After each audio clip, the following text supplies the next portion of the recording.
아베 신조 일본 총리가 우리나라에 대해서만 수출 규제를 강화한 데 대해서 WTO 규칙에 어긋나지 않는다고 주장했습니다. 일본 정부가 비자 발급 조건을 까다롭게 하는 방안을 검토하고 있다는 보도도 나왔습니다. 급식 조리사, 돌봄 교사 등이 참여한 학교 비정규직 노조가 임금 인상 등을 요구하며 내일부터 사흘 동안 파업에 들어갑니다. 교육청과 노조 측은 오늘 막판 협상을 벌였지만 임금 인상 폭을 놓고 접점을 찾지 못했습니다. 문재인 대통령이 남북에 이어 북미도 문서상의 서명은 아니지만 사실상의 행동으로 적대 관계를 종식하고 새로운 평화시대 시작을 선언했다고 말했습니다. 판문점 남북미 회동이 정치적 의미의 종전선언은 아니지만 사실상의 종전선언 효과는 거두었다고 평가한 겁니다. 필로폰 투약 혐의로 구속된 가수 박유천 씨가 1심에서 집행유예로 풀려났습니다.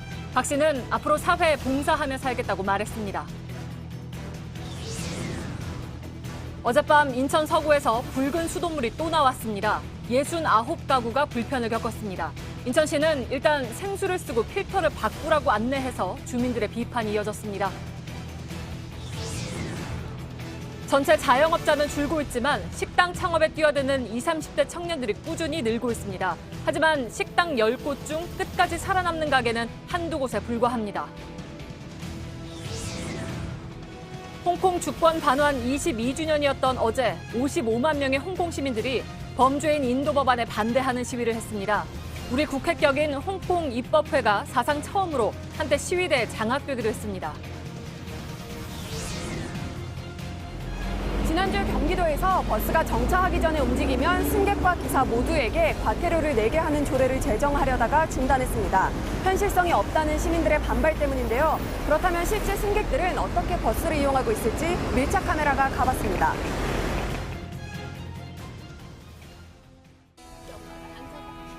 마스크가 필요 없는 세상으로. 내일을 바꾸는 현대 수소전기차. 예, 시청자 여러분, JTBC 뉴스룸을 시작하겠습니다. 어제 우리나라에 대한 수출 규제 조치를 내놓았던 일본 정부는 우리 국민이 일본 비자를 발급받기 어렵게 하는 조치까지 검토했던 것으로 나타났습니다. 일본은 보복이 아니라고 강변하고 있지만 뒤에서는 다양한 종류의 보복 조치를 준비해왔던 정황이 속속 드러나고 있는 것입니다. 이런 가운데 아베 총리는 현지 언론과의 인터뷰에서 일방적인 주장을 내놓았습니다. 먼저 이한길 기자입니다. 오늘자 요미우리 신문에 나온 아베 신조 총리의 인터뷰 기사입니다. 기자가 한국에 대한 수출 관리 강화 조치를 두고 우려가 나오고 있다고 묻자 아베 총리는 일본은 모든 조치를 세계무역기구 WTO의 규칙에 따라야 한다고 생각한다. 이번 조치는 자유무역과는 관련이 없다고 주장합니다. 그러면서 국가와 국가 간의 신뢰관계로 해왔던 조치를 수정한 것이라고 말합니다. 아베 총리의 이런 발언은 사실상 이번 규제가 한국에 대한 보복성 조치라는 걸 간접적으로 인정한 것으로 해석됩니다. 정부 대변인격인 스가 요시대 관방장관 역시 오늘 브리핑에서 양국의 신뢰관계가 심각하게 훼손됐다고 거듭 주장했습니다. 旧朝鮮半島出身労働者については G20 までに満足する解決策が示されなかったことから信頼関係というのが著しく損なわれたとここは言わざるを得ないというふうに思います。 수출 규제는 시작일 뿐 일본이 추가 보복에 나설 수 있다는 전망도 나왔습니다. 요미우리 신문은 일본 정부가 일본 제품의 공급을 끊거나 비자 발급을 제한하는 방안 등을 물밑에서 검토해왔다고 보도했습니다. 일본 입장에선 앞으로 더 강한 보복 조치가 나올 수도 있다는 점을 강조해 한국 정부를 흔들려는 의도라는 분석도 있습니다. JTBC 이한길입니다. 우리나라에 대한 수출 규제를 발표하고 곧바로 아베가 인터뷰를 한 것이죠. 여기서 일방적인 주장을 폈다는 것인데 과연 맞는 말인지 김소연 기자가 팩트체크해드리겠습니다. 네, 먼저 자유무역과는 관계없는 일이다라는 주장부터 보겠습니다. WTO의 관세 및 무역에 관한 일반 협정은 아시다시피 수출입 제한 등 무역 장벽을 철폐하자는 약정이죠. 그 20조에는 이런 경우엔 수출입 제한을 해도 된다는 예외 조항을 두고 있습니다. 국내 가공산업에 필요한 원료의 물량을 확보하기 위한 수출 제한은 가능하다고 되어 있습니다. 하지만 이번 일본의 조치는 일본의 국내적 필요에 의한 게 아닙니다. 이 조항에는 해당이 안 된다는 겁니다. 국제통상 전문가의 설명을 들어보시죠. 일본 반도체 산업에 도저히 여유가 없어서 못 준다 예. 이런 상황이 아니기 때문에 예. 이 조치가 실질적 피해를 발생할 경우는 예. 위반인 거죠. 네, 두 번째 주장은 신뢰관계로 해온 우호적 조치를 수정하는 거라 문제가 없다는 겁니다. 그러면서 일본은 외국환 및 외국무역법을 근거로 들었는데 이 법의 48조엔 국제적 평화와 안전 유지를 방해하는 특정국에 특정 화물을 수출하려면 허가를 받아야 한다고 되어 있습니다. 사실상 우리나라가 국제적 평화와 안전 유지를 방해하고 있다고 단정한 겁니다. 어제 니시무라 일본 관방부 부장관도 안보를 목적으로 한 수출관리 제도의 적절한 운용을 위해서라고 했습니다. 자, 우리가 핵개발 같은 위협을 한 게 아닌데 안보 관련 조항을 적용한 건 전혀 맞지 않는 설정입니다. 자, 마지막으로 절차적 문제를 짚어보면요. 일본은 이처럼 정령을 바꿀 때 공익상 긴급한 경우가 아니면 30일 이상 의견을 수렴하게 돼 있습니다. 하지만 일본 정부는 이번에 단 24일의 의견 제출 기간을 주었습니다. 절차적으로도 흠결이 있는 겁니다. JTBC 김소현입니다.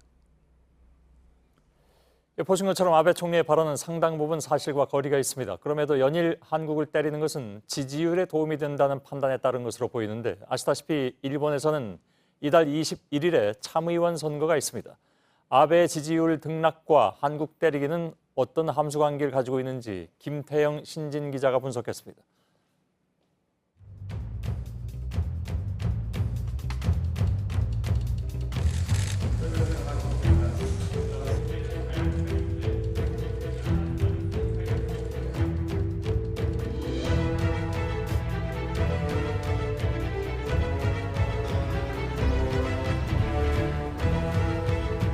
韓国に関連する輸出管理をめぐり不適切な事案が発生したこともあり、より厳格な制度の運用を行うこととしたものである。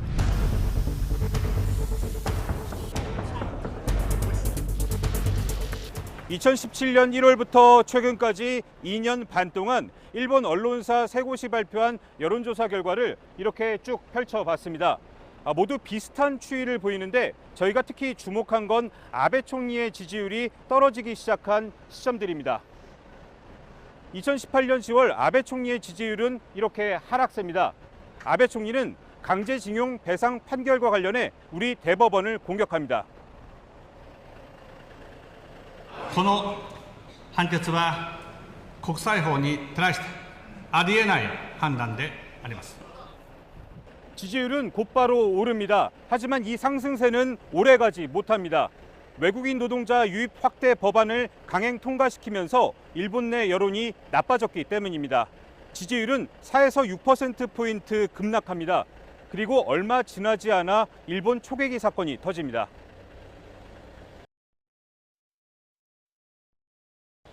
일본 방위성은 자체적으로 편집한 영상도 이렇게 공개를 합니다. 이때부터 아베 총리의 지지율은 다시 오르기 시작합니다. 국내 정치 이슈를 덮어버리기 위해 엉뚱하게 한국을 끌어들인 경우도 있습니다. 誠実に私たちの義務を実行していく。その意味において10億円の拠出をすでに行っています。次はですね、韓国がしっかりと誠意を示していただかなければならないと。 러시아와의 외교 성과가 좋지 않아 여론이 악화되자 이 소녀상 이슈에 초강수로 대응하기 시작한 겁니다. 이때도 지지율은 또 한 번 크게 오릅니다. 하지만 사학 스캔들로 아베 총리의 지지율은 다시 추락하는데 그러자 아베 내각은 다시 독도 문제를 꺼내들었습니다. 한반도 위기설도 이때 등장했습니다. 避難民の保護に続いて上陸手続き収容施設の設置及び運営我が国が庇護すべきものに当たるか否かのスクリーニングといった一連の対応をですね想定しています. 지지율 하락세는 완만해졌고 소폭 오르기도 합니다. 최근 문재인 대통령은 경고했습니다. 과거사를 국내 정치에 이용하지 말라는 겁니다. 하지만 아베 총리의 정치 꼼수로만 보기엔 일본 내 반한 감정이 극에 달했다는 평가입니다. 아베 총리의 한국 때리기가 효과를 보지 못하도록 보다 적극적인 대응이 필요하다는 지적입니다.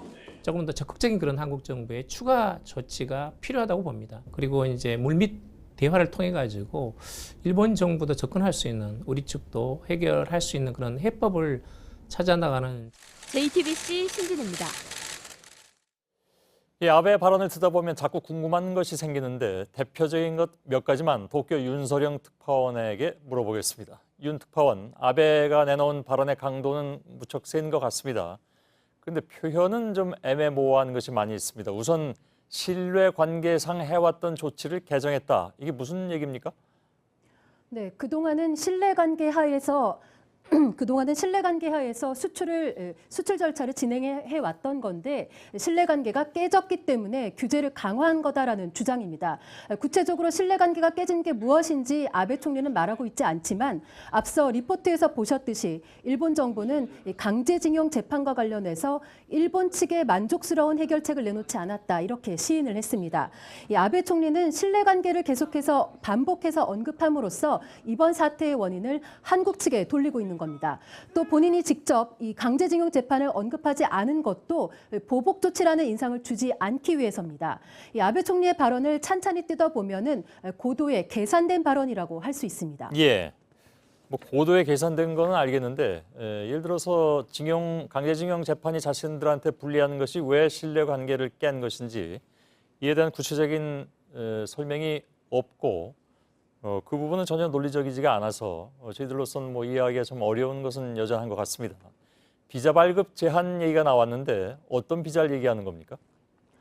네, 일본 정부가 지난 5월에 이미 이 대항 조치, 그러니까 사실상 경제 보복 조치를 마련하면서 이 안에 비자 발급 제한도 넣어뒀다는 얘기입니다. 어떤 비자를 제한하겠다라는 식의 구체적인 내용은 없지만 유학 비자나 취업 비자 그리고 영주권 발급이 까다로워질 수가 있습니다. 이 같은 비자는 구체적으로 법 개정이나 규정을 바꾸지 않아도 곧바로 할 수 있는 것들입니다. 예.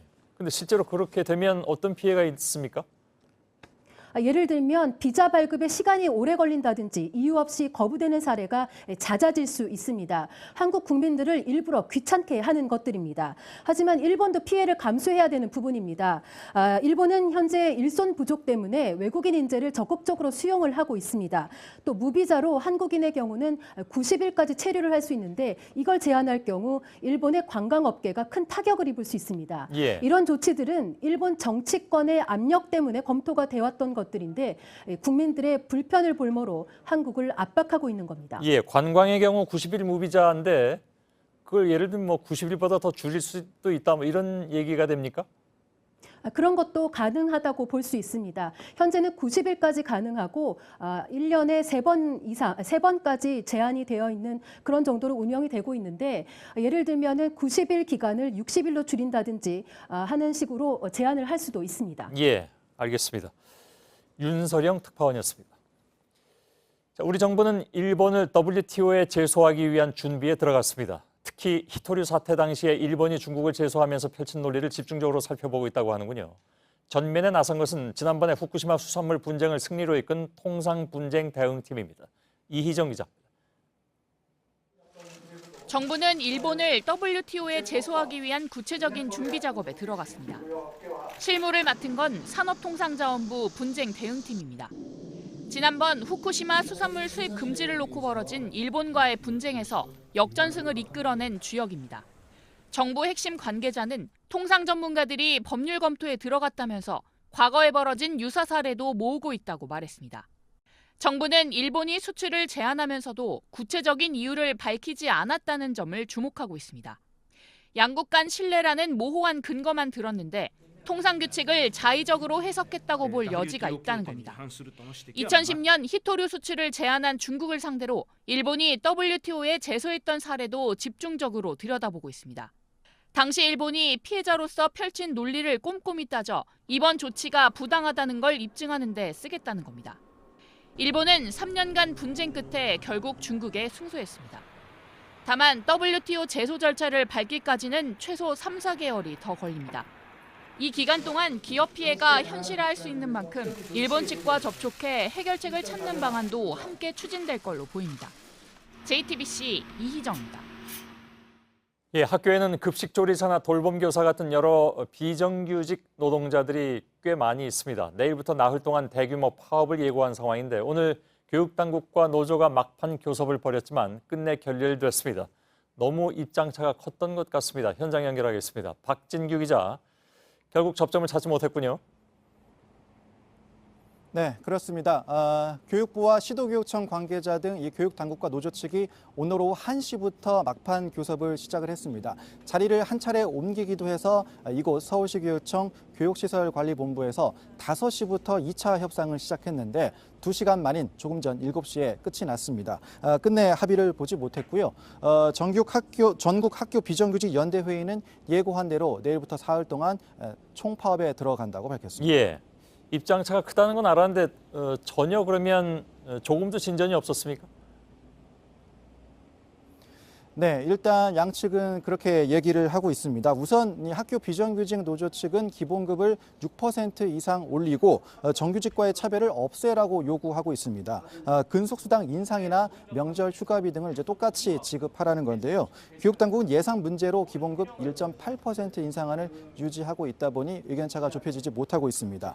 협상이 끝나고 양측의 교섭 분위기를 전했는데 노조 측은 내용 진전이 전혀 없었고 추상적인 얘기만 오갔다 이렇게 밝혔고요. 교육부는 적정 수준의 임금을 확립하기 위해서 계속 대화해 나가자 이렇게 밝혔습니다. 예.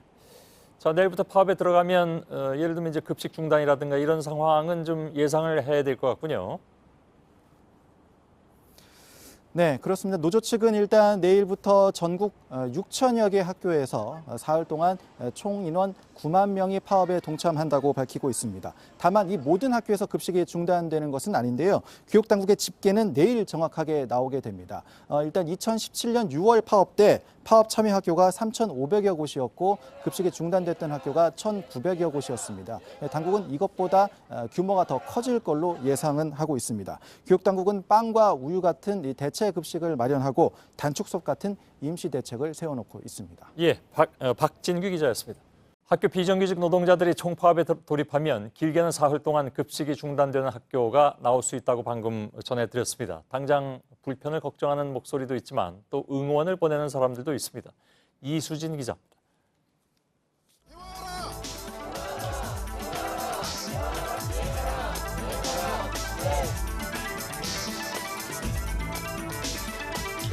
네, 본인께 긴장으로 여기도록 하겠습니다. 하는 노동자들입니다.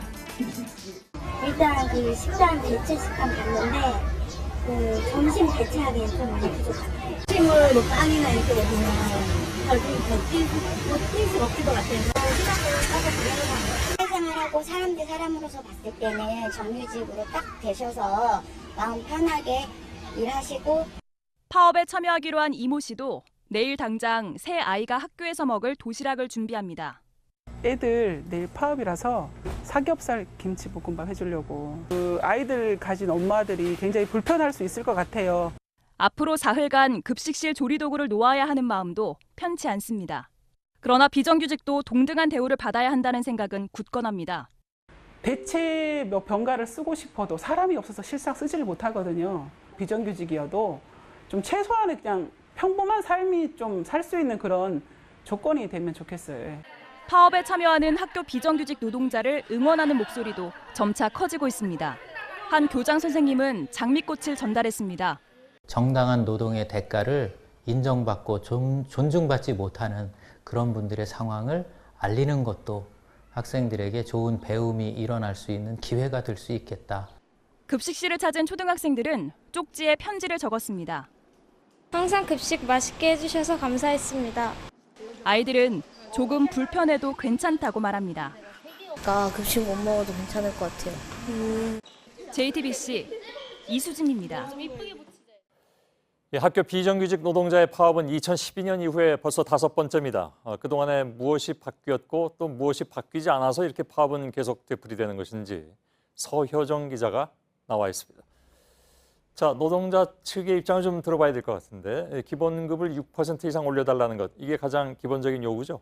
네, 맞습니다. 기본급을 6.24% 올려서 임금을 공무원 최하위 직급의 80% 수준으로 맞춰달라는 겁니다. 예. 지금 이들이 받는 기본급은 167만 원입니다. 그러니까 수당 등을 합치면 9급 공무원의 69% 정도 됩니다. 예. 지역에 따라 다르겠지만 10년차 급식조리원이 210만 원 정도를 받습니다. 이들의 요구를 받아들이면 지역별로 약 100억 원의 예산이 필요합니다. 예. 교육당국은 일단 기본급 1.8% 인상안을 제시했습니다. 예. 1.8%를 인상하면 몇 퍼센트가 되는 겁니까? 그러니까 어느 정도가 되는 겁니까? 최하위직 공무원의 한 70% 내지 75% 정도 수준? 그 정도로 생각을 해야 될까요, 그러면? 예, 그 정도 수준으로 대략 보시면 그렇게 될것 나오는군요. 같습니다. 예. 급여 말고 신분도 좀 명확하게 해달라. 그러니까 이런 요구가 있습니다. 그러니까 법으로 정해지지 않았다라는 얘기인데 그건 어떤 얘기입니까? 네, 맞습니다. 교사는 교육공무원법을 적용을 받는데 반면에 이들은 따로 법적으로 적용을 받는 신분이 아닙니다. 예. 법의 테두리 안에 들어가게 해달라. 그러니까 교육공무직을 법제화해달라는 게 이들의 요구입니다. 예. 아무튼 이 때문에 오늘 계속 협상이 이어졌고 결국은 결렬이 됐습니다. 파업으로 이어지게 됐는데 이게 아까 말씀드린 대로 5번째가 됩니다. 예. 전혀 그럼 그동안은 해결된 게 없었습니까? 있긴 있죠. 네, 있긴 합니다. 다만 본질적인 부분이 해결되지 않았다는 게 이 노조의 주장입니다. 예. 이 전국 학교 비정규직 노조가 파업한 사례를 보면 지난 2012년에 파업의 결과로 교통비와 자녀 학비 보조수당 등이 새로 생겼습니다. 예. 2014년엔 근속수당을 1년에 2만 원으로 올렸고 2016년엔 상여금을 신설하고 명절 휴가비가 인상이 됐습니다. 예. 2017년엔 근속수당이 3만 원대가 됐습니다. 하지만 기본급이 인상된 적은 없습니다. 예. 그렇게 조금씩 올려갔음에도 불구하고 최하직, 하위직 공무원의 한 60%대라고 하는 거니까 워낙 좀 적었다 이렇게 생각을 할 수밖에 없군요. 아무튼 수당 같은 거를 올리는 선에서만 끝났다 이런 얘기인데 서효정 기자도 말했지만 본질이 바뀐 것 같지는 않습니다. 네, 맞습니다. 오늘 저와 대화를 나눴던 노조원들도 그 점을 좀 강조를 했습니다. 예. 노조는 교육공무직 법제화, 그러니까 이 신분을 법으로 보장해달라고 주장합니다. 그렇게 되면 이 17개 시도에서 일하는 비정규직 노동자가 이 동일한 조건에서 한 번에 교섭하는 게 의무가 됩니다. 반면 지금은 지역별로 따로 교섭을 하고 있습니다. 어떤 지역에선 이 수당을 좀 올리기로 하고 또 다른 곳에서는 그렇게 되지가 않아서 이 파업이 끊이지 않는 구조가 되는 겁니다. 예. 뭐 또 한쪽 얘기만 들을 수는 없는 거니까 교육당국은 뭐라고 얘기합니까? 네, 교육청 입장을 제가 들어봤는데 이 교육당국은 어쨌든 이 교부금 등 이 교육청 예산으로 학교를 운영하고 또 이들한테 월급도 주고 하는데 사실 이렇게 갑작스러운 임금 인상은 조금 부담이 된다. 이런 입장을 표명을 했습니다. 예. 사실 가용할 수 있는 돈을 감안했을 때 자신들이 제시한 안이 1.8% 인상이라는 건데요. 신분 문제도 사실은 법을 바꿔야 되는 문제인 만큼 국회 예. 논의나 이런 것들이 좀 필요해 보입니다. 예산이든 뭐 법이든 다 국회가 필요한데 지금 국회는 잘 안 돌아가고 있으니까 안타깝긴 하죠. 서효정 기자였습니다. 수고했습니다. 파업을 지지해도 부모의 마음은 걱정이 앞서죠. 특히 특수학교 학생들의 경우에 보조 인력의 도움이 없이는 먹는 것과 볼일 보는 것 모두 쉽지가 않습니다. 일부 학교는 임시 방편으로 통합반을 운영한다고 하는데 교육당국이 보다 좀 적극적으로 나서야 하는 상황입니다. 강버들 기자입니다. 위태롭게 걷는 9살 딸의 손을 꼭 잡은 어머니. 딸을 번쩍 들어 차에 태웁니다. 매일 오후 학교가 끝나는 시간에 어김없이 하는 일입니다. 그런데 내일은 점심 전에 딸을 데려올 생각입니다. 저희 아이 같은 경우는 기저귀도 사용해야 되고 수자질도 도와주셔야 되고 실무사 선생님이 있어야지 그게 가능하거든요. 특히 지난달 말 노조 측이 학교에 보낸 공문이 알려져 걱정이 더 커졌습니다. 학교에 물어보니까 노동법에 걸려서 그러니까 대체 인력을 쓸 수가 없고 봉사자도 쓸 수가 없고 근데 이제 학부모가 봉사하는 것도 안 되고 당장 특수학교 보조 인력이 파업에 참여하는 일부 학교는 임시로 통합반을 운영합니다. 2명의 교사가 2반의 아이를 함께 돌본다는 계획입니다. 교육청도 노조의 고발을 우려해 교사와 교직원, 학부모가 협력해 대응하라는 정도의 매뉴얼만 내려보낸 상태입니다. 학부모들의 걱정에 노조 관계자는 교육당국이 적극적으로 나서 상황이 빨리 해결되길 바란다고 말했습니다. JTBC 강버들입니다. 문재인 대통령이 지난번 판문점 북미 정상회담에 대해서 사실상 평화시대 시작의 선언이라고 할 수 있다고 평가했습니다. 우리가 보기에는 사실상의 종전선언이라는 것인데 북한에게 체제 안전은 우려할 필요가 없다는 메시지로도 해석이 됐습니다. 심수미 기자입니다. 판문점 남북미 3자 회동에 대해 문재인 대통령이 처음으로 공식 평가를 내놨습니다. 남북에 이어 북미 간에도 문서상의 서명은 아니지만 사실상의 행동으로 적대관계의 종식과 새로운 평화시대의 본격적인 시작을 선언했다고 말할 수 있을 것입니다. 판문점에서 북미 정상이 만났을 때 김정은 북한 국무위원장은 적대 관계였던 두 나라가 평화에 악수를 했다는 표현을 썼습니다. 트럼프 대통령은 따로 비슷한 말을 하지 않았습니다. 문재인 대통령의 평가가 양측의 입장을 절충했다는 분석입니다. 사실상이라는 표현을 넣음으로써 양측의 입장을 절충하는 그러한 해석으로 보여집니다. 체제 안전을 우려하는 북한에게 사실상의 종전선언이라고 평가한 것은 북한이 보다 비핵화에 적극적으로 나설 수 있도록 하기 위해서라는 해석도 나옵니다. 우리 정부는 그동안 종전선언, 완전한 비핵화, 평화협정 체결의 로드맵을 갖고 협상을 진행해왔습니다. 적대 관계를 끝내는 것이 비핵화의 시작이라는 입장은 트럼프 대통령도 일관되게 주장한 바 있습니다. 하지만 일부에서는 미국과 북한이 실제 종전선언을 하지 않은 상태에서 우리 정부만 너무 앞서가는 것 아니냐는 지적도 있습니다. JTBC 신수입니다. 김정은 위원장에 대해서는 건강 문제도 도마 위에 올랐습니다. 현장에 있던 미국 기자는 건강이 안 좋아 보인다고 했고 트럼프 미 대통령은 반대로 김 위원장이 건강해 보인다고 했습니다. 물론 알 수는 없는 일이죠. 김 위원장의 담배꽁초라도 가져와 보지 않은 다음에는 말이죠. 김선미 기자입니다. 이번 북미 정상회담을 밀착 취재한 한 기자가 김정은 위원장의 건강 이상설을 제기했습니다. 그러자 외신에선 건강 이상설 관련 보도가 이어졌습니다. 이를 의식한 듯 트럼프 대통령은 김 위원장의 건강 상태를 언급했습니다. 자신의 트위터에 김 위원장이 매우 건강하고 좋아 보였다고 썼습니다. 김 위원장과 1m 거리에서 50여 분간 대화를 나눈 트럼프 대통령이 김 위원장의 건강에 이상이 없다고 사실상 반박한 겁니다. 김 위원장 건강 상태에 대한 관심은 이전에도 여러 번 나왔습니다. 지난해 9월 문재인 대통령과 백두산에 올랐을 때도 네, 아직 이 정도는. 그 이전에도 얼굴이 붓거나 지팡이를 짚은 모습 때문에 꾸준히 나왔습니다.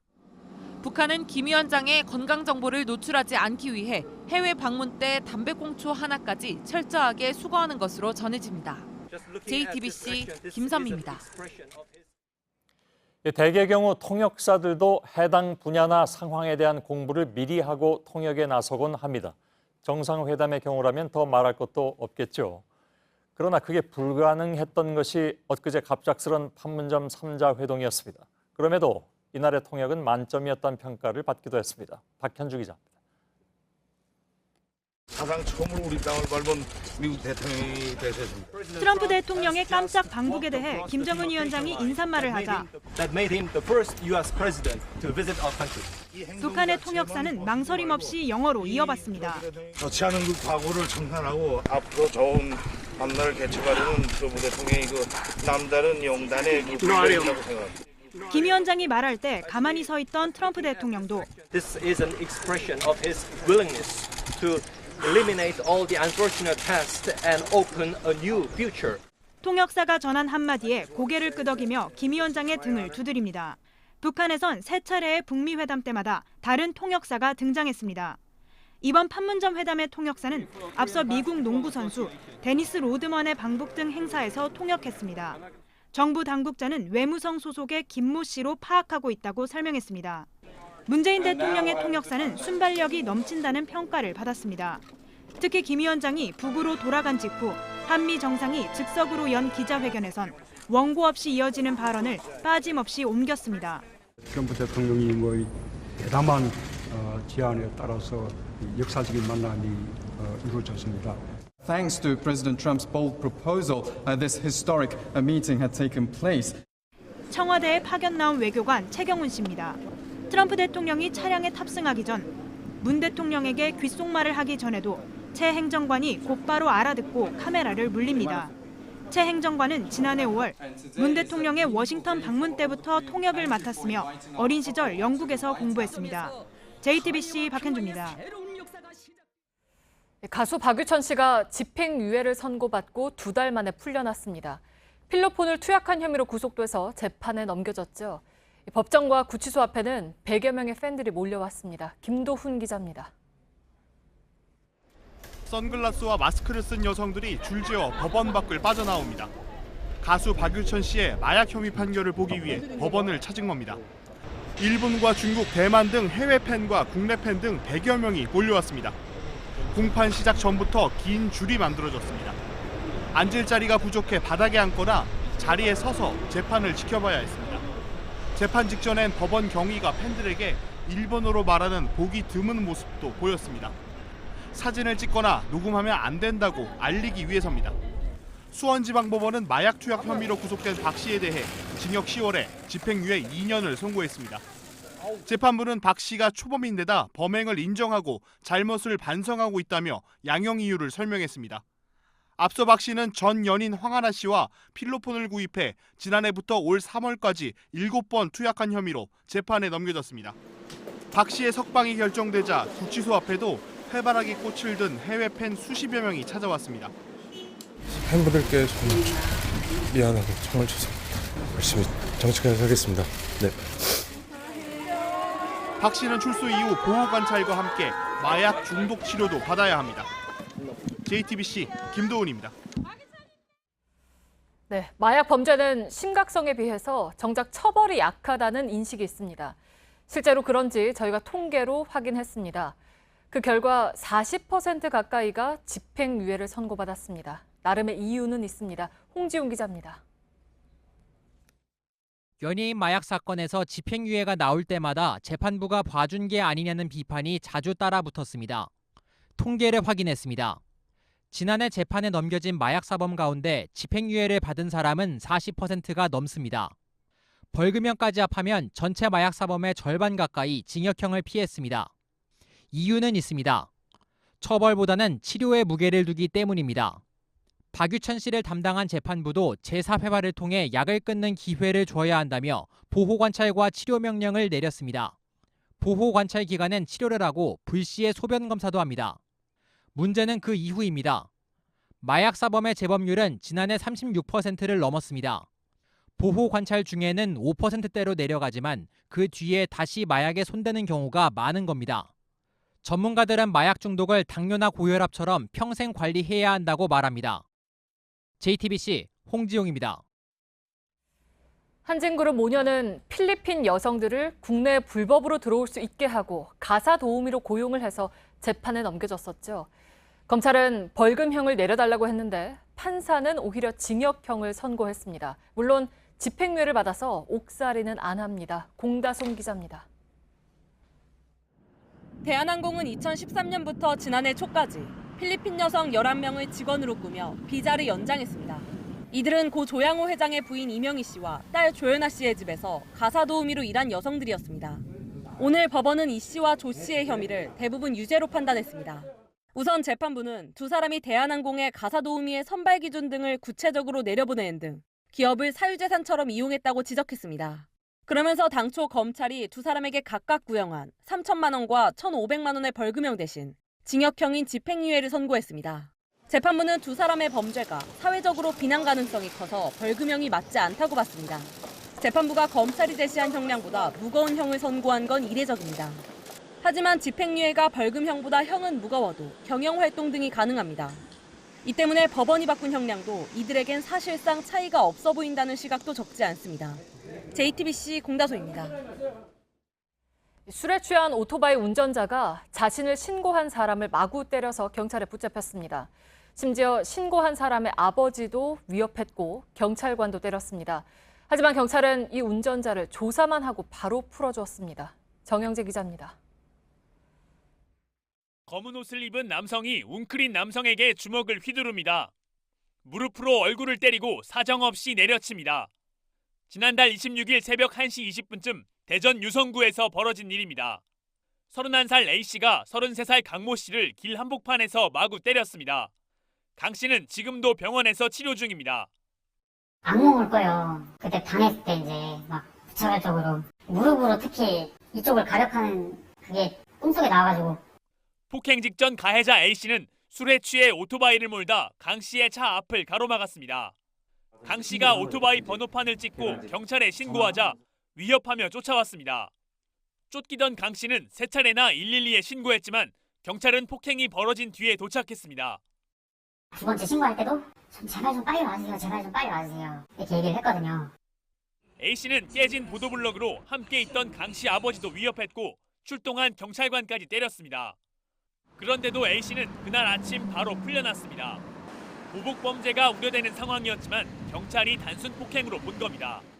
경찰은 뒤늦게 어제 강 씨 진술을 받고 A 씨를 특수폭행과 음주운전 혐의로 조사 중입니다. JTBC 정영재입니다.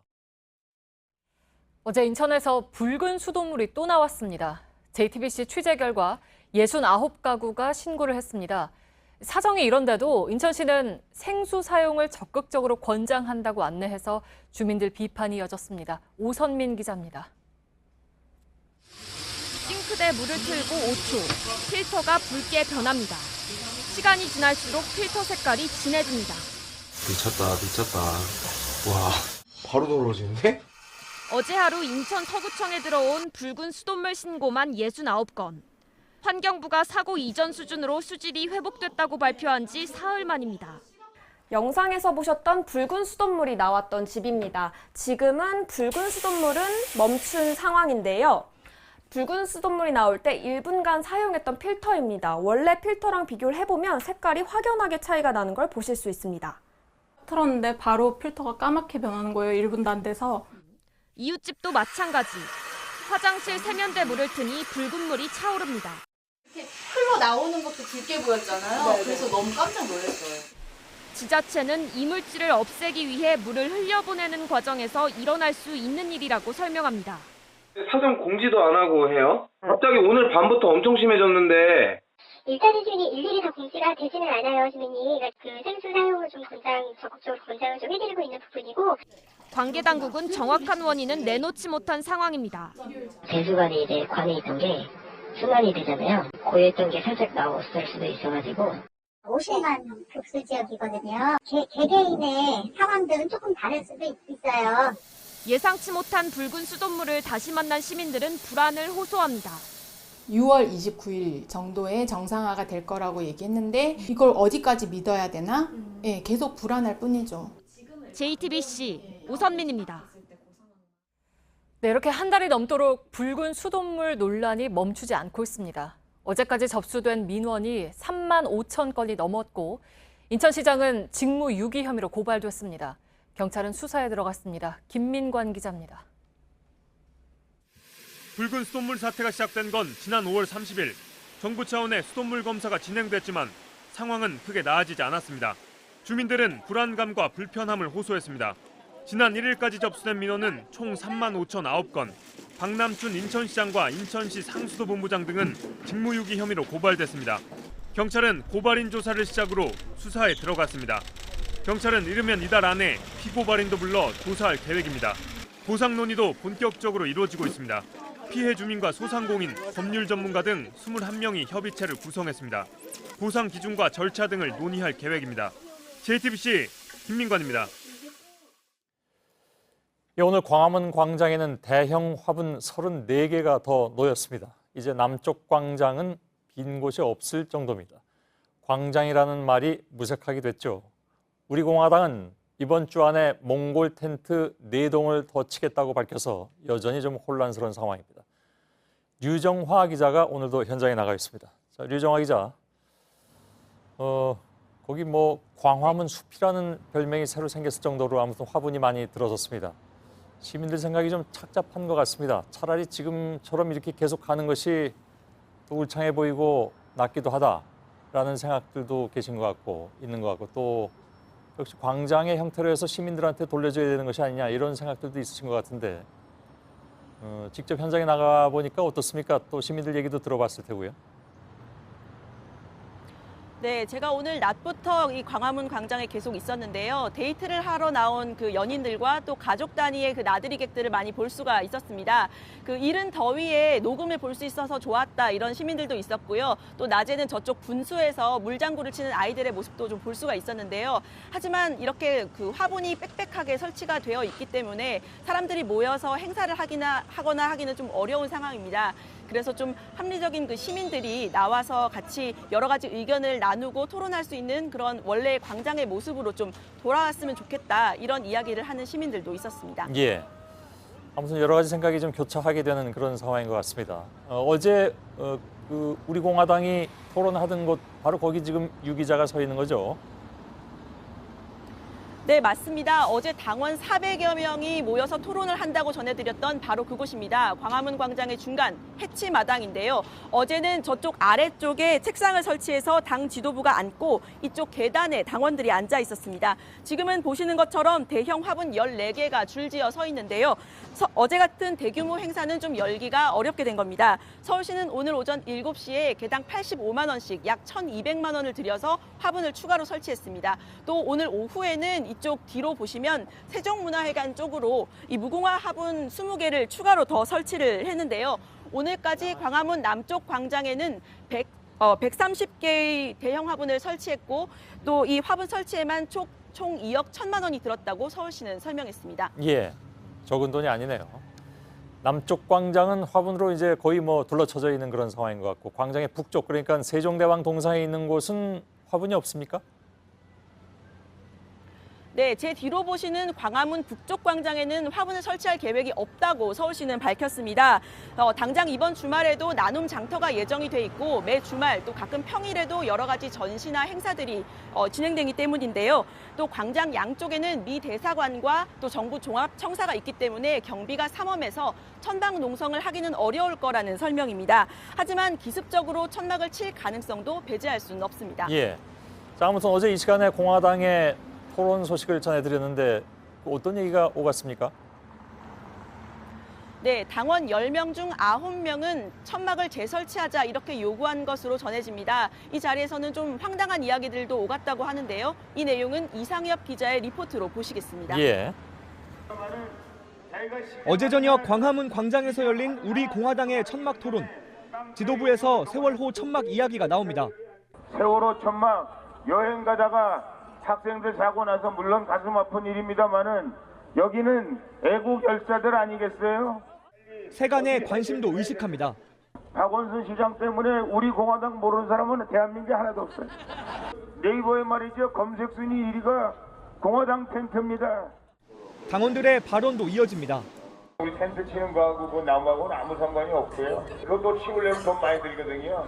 그 자리에다가 강목을 세워서 지붕만 세워서 우리 주제 갑시다. 누군가 천막을 다시 치는 걸 반대하자 당대표는 다그칩니다. 지도부도 피곤하고 사실은 우리가 앞으로 선거도 얼마 남지 않은 전략에 대해서 해야 할 일이 무엇이 1순위인가? 정말 저희 쌀기 왜 지쳤나 보다. 뭐 이렇게 하지 마시고 딱 나와서 의견을 하는 게 우리 공화당다워요. JTBC 이상엽입니다. 공화당은 이번 주 안에 몽골 텐트 4동을 설치하겠다고 밝혔습니다. 당 관계자는 폭 5m짜리 텐트 4개를 이미 구매해 놨다고 했습니다. 아, 그런가요? 오늘이 화요일인데 그럼 이번 주 아니라면 언제쯤 치겠다는 얘기입니까? 네, 공화당은 어제 이어 오늘도 지금 당장 천막을 칠 수 있다 이렇게 이야기를 했지만 아무래도 태극기 집회가 대규모로 예고되어 있는 이번 주 토요일이 유력해 보입니다. 특히 이번 주에는 탄핵 재판 당시에 시위에서 사망한 희생자를 기리는 추모제가 예고되면서 총동원령이 내려진 상태인데요. 제가 오늘 낮에 잠깐 조원진 대표를 만나봤습니다. 우리 토요일 날 최소 5만 명이 광화문 들어가는데 어떻게 막을 수 있습니까? 월요일 날은 광화문 광장 텐트에서 최고위원회를 할 겁니다. 서울시는 공화당이 천막을 치는 즉시 경찰에 시설 보호 요청을 하고 지난번 천막 철거 때처럼 행정 대집행을 한다는 계획이어서 주말 광화문 광장의 충돌은 피할 수 없을 것으로 보입니다. 예, 알겠습니다. 류정화 기자가 광화문 광장에서 전해드렸습니다. 주말이 좀 간단치가 않을 것 같군요. 자, 선거제 개편안과 공수처 법안을 패스트트랙에 싣는 데 힘을 보탠 야3당 대표가 오늘 일제히 여당을 압박했습니다. 선거법을 다루는 정치개혁 특위를 여당이 맡으라는 겁니다. 다시 말해서 선거제 개편을 반대하는 한국당에 절대 넘기지 말라는 요구이기도 합니다. 서복현 기자입니다. 정치개혁특위위원장에서 무단 해고됐다고 반발한 심상정 의원은 정의당 의원총회에 나가 대책을 논의했습니다. 정의당이 할 수 있는 모든 일을 해야 한다는 그런 결의가 있었습니다. 야 3당 대표들도 직접 나섰습니다. 저희는 착잡한 심정으로 이 자리에 섰습니다. 민주당과 한국당이 정치개혁특위와 사법개혁특위위원장을 각각 나눠 갖기로 한 게 발단입니다. 더불어민주당이 맡아서 정개특위를 책임 있게 운영하는 것이라고 생각합니다. 8월 말까지로 연장된 정개특위 활동 기간이 종료되기 전에 연동형 비례대표제 선거 법안의 처리를 마무리해야 합니다. 선거제 개편이 안 되면 공수처도 물 건너간다. 중대 결단을 하겠다며 민주당을 압박했습니다. 민주당은 야 3당과 공조를 생각해 정개특위를 선택하는 것에 의견이 모아진 것으로 알려졌습니다. 한국당이 사개특위를 맡더라도 공수처법 등이 이미 패스트트랙으로 지정된 만큼 되돌리기 어려울 거란 판단입니다. 민주당은 4일 의총에서 최종 결정을 할 예정입니다. JTBC 서복현입니다. 김해공항 확장을 없던 일로 하고 동남권 신공항을 새로 짓자 이렇게 부산 경남 단체장들이 요구하자 총리실이 지난 정부 결정에 대해서 재검토에 들어갔다는 소식을 전해드린 바 있습니다. 그러니까 원점에서부터 다시 검토하는 것이었죠. 그러자 이번에는 대구 경북 단체장들이 반발하고 나섰습니다. 물론 이 문제가 다시 불거진 것은 총선 때문이겠죠. 그러나 그것으로 다 설명할 수 없는 부분도 있습니다. 허진 기자입니다. 김해공항을 신공항급으로 확장하는 것이 최선의 방안이라고 결론을 내렸고 동남권 관문공항으로서 김해 신공항의 적정성에 대해 총리실에서 논의하기로 하고 김해공항을 확장한다고 했던 정부의 결론은 이렇게 3년 만에 바뀌었습니다. 부산, 경남, 울산 지자체장의 강한 요구가 이어지면서 총리실이 이 문제에 대한 재검토에 들어간 겁니다. 그러자 대구 경북 단체장도 각각 기자회견에서 입장을 밝혔습니다. 부산에서 의도가 하고 있는 김해 신공항 백지와 가덕도 재추진의 음모가 김해 신공항은 5개 단체에서 합의해서 결정난 겁니다. 지자체뿐 아니라 여야 간 충돌로 이어지고 있습니다. 이 문제는 또한 여권 내 차기 구도와도 연결된다는 분석이 있습니다. 민주당 김부겸 의원은 필요하면 대구 지역 민주당 의원들도 총리실을 방문할 것이라고 밝혔습니다. 문재인 정부 내각에 참여했던 김 의원이지만 신공항 문제만큼은 대구 경북 단체장과 같은 목소리를 내고 있습니다. 내일은 대구시장과 대구 지역 여야 국회의원이 국회에서 신공항 대응 문제를 논의합니다. JTBC 허진입니다. 포털 사이트에서 음식점 창업을 검색하면 연관 검색어로 음식점 폐업이 뜹니다. 장사라는 것이 그만큼 간단치 않다는 것을 보여주는 대목입니다. 어제 뉴스룸에서는 반짝 떴다가 사라지는 프랜차이즈 문제를 짚어드렸는데 오늘은 골목 식당 창업에 뛰어드는 청년들 이야기를 전해드립니다. 최근에 3년 동안 40, 50대 중년 식당 주인은 3.5%가 줄었습니다. 반면에 20, 30대 청년은 8.7%나 늘었습니다. 이들 청년 사장이 맞닥뜨린 현실은 매우 냉혹합니다. 끝까지 살아남는 사람은 10명 중에 고작 한두 명입니다.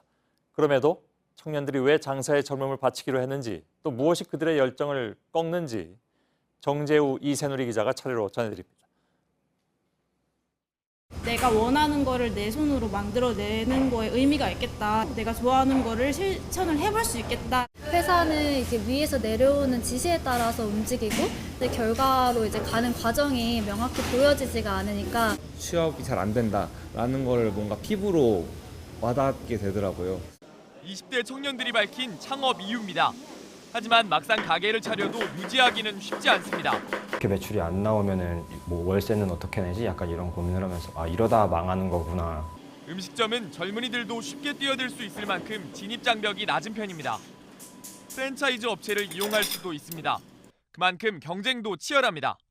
우리나라의 인구당 외식업체 수는 미국의 6배, 일본의 2배 수준입니다. 살아남기도 어렵습니다. 5년 뒤에도 살아남는 곳은 10곳 중에 한두 곳. 폐업률이 전체 산업 평균의 2배나 됩니다. 그래서 지금 도전한다는 20대도 있습니다. 지금 당장이라도 저희가 추진을 준비하면 할 수 있잖아요. 꼭 같이 운영을 해보는 거는 이때 아니면은 이렇게 무모하게 못하겠다 생각이 들어가지고. JTBC 정재우입니다. 한때 이런 젊은 창업자들로 북적였던 거리인데 올해는 오히려 골목 상권을 살리기 위한 축제가 열렸습니다. 한 카드사 빅데이터 통계를 보면 올해 소비자들이 이곳에서 카드를 긁은 횟수는 2년 전보다 15% 줄었습니다. 소위 뜨는 골목이라 불리는 상권에서 결제 건수가 2~3배로 늘어난 것과 대조적입니다. 6년째 막걸리집을 운영하는 안상현 씨는 한창 이 동네가 뜨던 2014년 말 보증금을 10% 올리겠다는 통보를 받았습니다.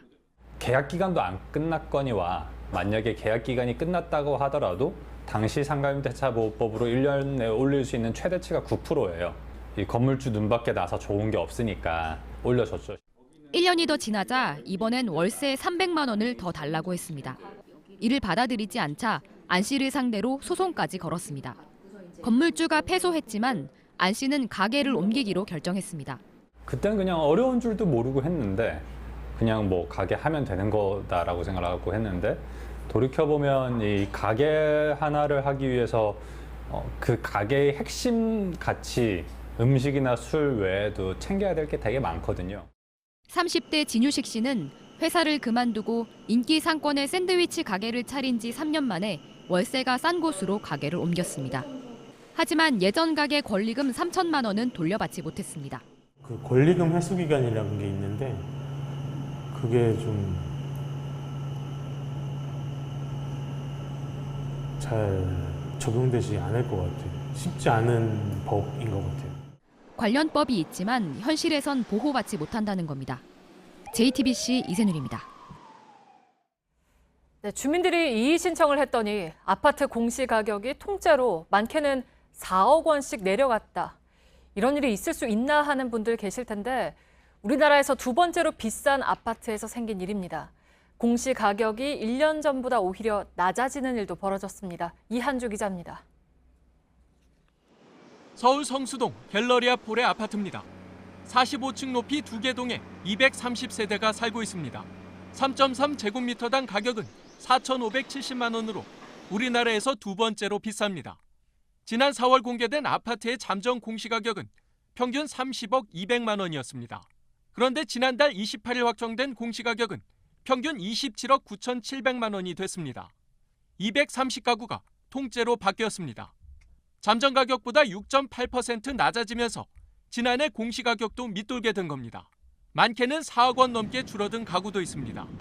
거래 가격은 꾸준히 올랐다는 게 인근 중개업소들의 설명이지만 공시가는 거꾸로 내린 겁니다. 초반에 4,400이었는데 지금은 5,000 이상에서 5,500 이상 넘어가요. 한국감정원은 주민들의 이의 신청을 받아 공시가격을 조정했다고 해명했습니다. 공시가격은 종합부동산세와 상속세, 양도소득세 등 세금을 매기는 기준입니다. 올해 아파트 공시가격은 전국 평균 5.2%, 서울은 14% 올랐습니다. JTBC 이한주입니다. 오늘 열린 최저임금위원회에서 노동계 위원들이 내년 최저임금을 10,000원으로 19.8% 올려달라고 공식 요구했습니다. 경영계 위원들은 회의에 참석하지 않고 요구안도 내지 않았습니다. 앞서 업종별로 최저임금을 다르게 적용하는 안이 무산된 뒤부터 회의 참석을 거부하고 있습니다. 최저임금은 노동계와 경영계가 각각 요구안을 낸 뒤 간격을 좁히는 방식으로 정합니다. 최근 자율형 사립고 3곳이 재지정 평가에서 탈락했습니다. 이 학교들이 사실상 입시 학원이 됐다고 교육당국이 본 겁니다. 그런데 탈락한 상산고등학교가 평가가 엉터리로 이루어졌다고 반발했습니다. 평가 시점과 기준이 부당하게 적용됐다는 겁니다. 논란이 거셉니다. 윤정식 기자입니다. 79.61점, 자사고 재지정에 탈락한 전북 상산고의 평가 점수입니다. 79.77점으로 통과한 민족사관고등학교와 큰 차이가 없습니다. 교육청별 통과 기준이 달라 희비가 엇갈렸습니다. 상산고는 기준은 물론 점수 산정도 엉터리였다고 주장합니다. 원래 평가 대상은 2014년부터 2018년까지 5년간입니다. 상산고는 교육청이 2013학년도 감사 결과를 포함해 2점을 깎았다고 말합니다. 교육청은 2013년 감사 처분 결정을 2014년에 내려 문제가 없다는 입장입니다. 평가를 부적절한 행위를 한 시점으로 할지 처분 시점으로 할지 논란이 되는 부분입니다. 상상고는 신입생 선발 평가도 문제 삼았습니다. 올해 상상고 모집 안내서입니다. 정원 360명 중 사회 통합 전형은 11명으로 3%입니다. 지난 5년 동안 총 15회에 걸쳐 학교 자율로 정한 비율에 따라 선발 또는 3% 이내 선발이라고 공고 또는 통보하였으며 전북 교육청에서도 승인하였습니다. 상상고 측은 그런데도 교육청이 사회 통합 전형 비율이 10%가 안 된다며 2.4점을 더 깎았다고 반발했습니다. 교육청 입장은 다릅니다.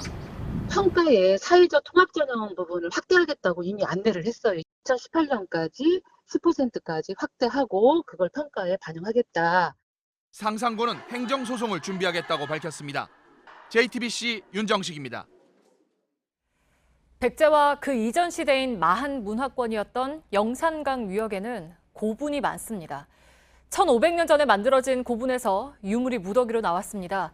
당시 지배층 무덤으로 확인이 됐는데 일본하고 교류한 흔적도 보였습니다. 정진명 기자입니다. 너비 53m에 이르는 전남 영암 내동리 쌍무덤입니다. 위가 평평한 정사각형 고분으로 1500년 전 만들어진 것으로 보입니다. 고분에서는 석실 1기와 석곽 3기 등 6기의 매장 시설이 드러났습니다. 백제 시대에 만들어졌지만 이전 시대부터 존재했던 마한 문화의 특징을 고스란히 갖고 있습니다. 1m 남짓의 큰 칼과 다양한 토기, 수백 점의 유리구슬 등 유물도 무더기로 발굴됐습니다. 특히 국보 제295호 나주 신촌리 금동관과 비슷한 장식물과 파편이 나와 주목됩니다. 금동관의 존재로 봤을 때 이 지역의 그 수장층이라고 표현을 하는데 지배자급 무덤이라고 이렇게 확인할 수 있습니다. 고분 주변 도랑에서는 동물의 모양을 흙으로 빚어 만든 유물도 발견됐습니다. 제사 의식에 쓰이는 것으로 일본 무덤에서 출토되는 것들입니다. 당시 마한 문화를 가진 대규모 세력이 있었고 외와도 교류가 활발했다고 볼 수 있는 겁니다.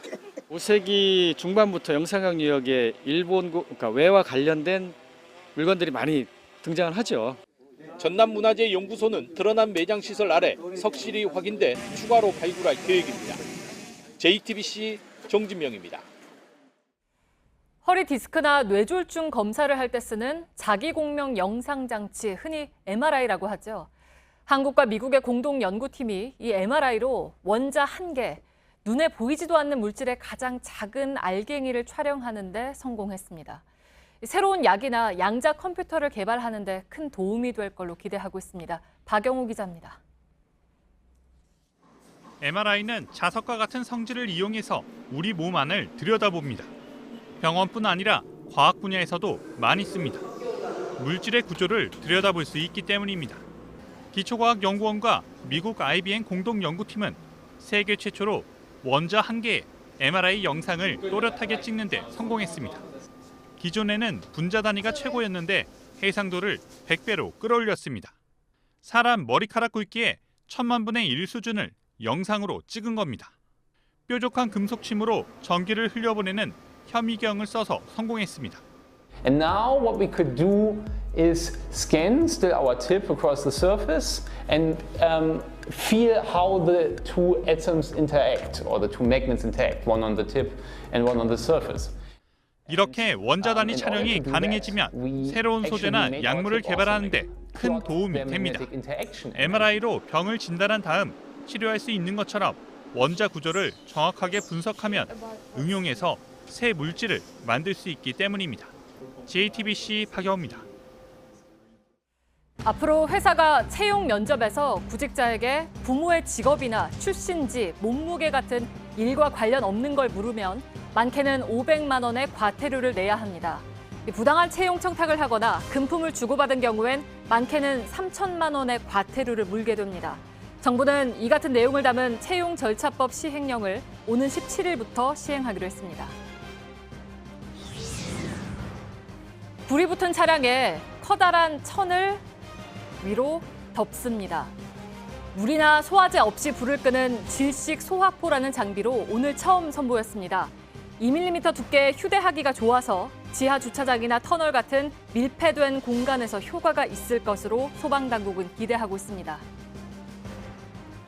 앞으로 기초생활수급자와 중증 장애인, 70세 이상 노인이 3년 동안 성실하게 빚을 갚으면 남은 빚을 많게는 95%까지 덜어줍니다. 신용회복위원회는 이런 내용의 특별 감면 제도를 도입해서 오는 8일부터 신청을 받는다고 밝혔습니다. 일본이 31년 만에 판매용 고래잡이를 허용한 어제 밍크고래 2마리를 잡았습니다. 이 중 한 마리는 몸길이 8.3m, 무게 5.6톤으로 밍크고래로서는 최대급입니다. 고래잡이를 반대하는 환경단체들은 계속해서 투쟁할 것이라며 반발했습니다. 내 경기에 100점 만점을 주고 싶다. 경기에서 진 선수가 한 말입니다. 비록 윈블던 1회전에서 탈락했지만 권순우는 한국 테니스의 희망을 보여주었습니다. 백수진 기자입니다. 상대 허를 찌르며 뚝 떨어뜨리고 날카롭게 내리꽂으면서 권순우는 차곡차곡 점수를 쌓았습니다. 질 듯 지지 않으면서 한 세트를 따내기까지 한 예상 밖의 실력. 그래서 세계 9등이 125등을 이기는 데는 3시간 7분이나 걸렸습니다. 권순우는 끊임없이 뛰어다니면서 하차노프를 괴롭혔습니다. 4세트, 기어코 12번째 게임까지 끌고 간 끝에야 생애 첫 윈블던 도전을 마무리했습니다. 호주 오픈 4강에 올랐던 정면에 가려져 오랜 시간 한국 테니스 2인자로 불렸던 권순우. 그러나 올해 2번의 챌린저 대회를 우승하며 기본을 다졌고 세계 랭킹도 125위까지 끌어올렸습니다. 윈블던 예선에선 3경기를 연달아 이기면서 4년 만에 본선에 오른 한국 선수가 됐습니다. 너무 센 상대를 만나 1라운드를 넘지 못했지만 권순우는 오히려 희망을 이야기했습니다. 점수를 주자면 100점 만점에 100점을 주고 싶어요. US 오픈도 뛸 수 있다면 1승을 하는 게 목표예요. 윈블던에서는 1라운드부터 이변이 계속됐습니다. 15 코리 가우프는 역대 가장 어린 나이로 오른 본선 첫 경기에서 39 비너스 윌리엄스를 2대0으로 제압했습니다. 여자 세계 2위 오사카 나오미도 남자부의 즈베레프, 치치파스 같은 차세대 주자들도 일찌감치 대회를 마감했습니다. JTBC 백수진입니다. 할머니들의 흥에 겨운 몸짓, 아저씨들의 엉거주춤한 막춤. 무용가 안은미 씨는 개성대로 흔들면 다 춤이 된다고 합니다. 데뷔 30년을 맞아서 미술관으로 무대를 옮겨서 춤판을 벌입니다. 김나한 기자가 다녀왔습니다.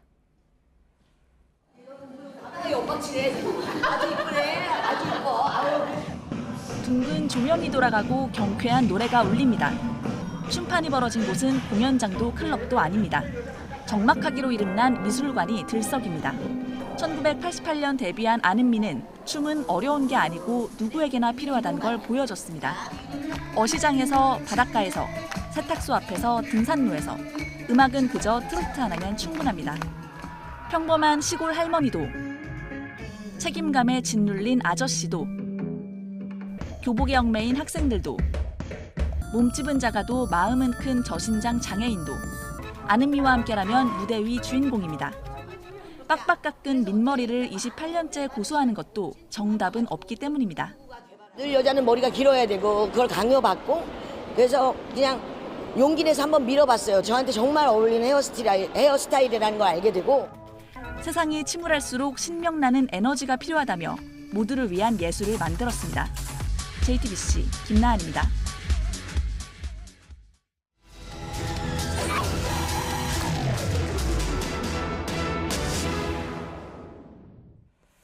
버스가 멈추기 전에 서서 움직이면 승객한테 과태료를 물리겠다. 승객이 앉지 않았는데 출발하면 기사한테 과태료를 물리겠다. 최근 경기도가 이런 조례를 만들려다가 반발에 부딪혀서 멈췄습니다. 버스를 타보고 하는 소리냐 하는 반응들이 많았죠. 얼마나 비현실적인 내용인지 이선화 기자 밀착 카메라에서 확인해 보겠습니다. 정차하고 내리신 적은 혹시 없으세요? 졸다가 깜빡하면 멈추고 나서 내리죠. 먼저 내릴 자리 가서 자리를 잡아놓지 않으면 내리기가 힘들어요. 몇십 명이 타는 건데 거기서 그렇게 한다면 너무 많이 지체되기도 하고. 버스가 완전히 멈춰서기 전에 움직이지 말라고 하는 건 안전상의 이유 때문입니다. 차선을 바꾸거나 급정거를 할 때 위험하기 때문인데요. 그런데 대다수의 시민들은 어쩔 수 없다는 입장입니다. 어떤 상황들이 벌어지는지 직접 버스를 타고 한번 지켜보도록 하겠습니다. 뒷좌석에 앉아있던 승객 2명이 벨을 누르자마자 내리는 문 앞으로 나갑니다. 다른 승객도 미리 일어나 카드를 찍습니다. 정류장에 멈추기까지 2분가량을 서 있습니다. 도착한 뒤 자리에서 일어난 승객은 카드를 찍는 사이 문이 닫히고 맙니다. 또 다른 버스 안, 한 외국인 여성이 다급하게 소리칩니다. 정차한 뒤 일어나서 일행과 함께 내리려는 사이에 문이 닫혀버린 겁니다. 버스가 완전히 정차한 후 천천히 하차하라는 문구가 무색합니다. 버스 정류장에 완전히 멈춰선 다음에 내리는 게 얼마나 어려운 일인지 저희 취재진이 직접 타보고 비교해 보겠습니다. 같은 정류장에서 내릴 예정인 2명의 취재진. 한 사람은 미리 일어나서 문 앞에 서 있고 다른 한 사람은 완전히 정차한 뒤에 일어나 봤습니다. 빠른 걸음으로 내려보려 했지만 문이 닫힙니다. 기사님 내릴게요. 네, 제가 지금 방금 버스 정류장에 정차한 다음에 내렸는데요. 보신 것처럼 기사님이 문을 닫아서 한 번에 내릴 수가 없었습니다.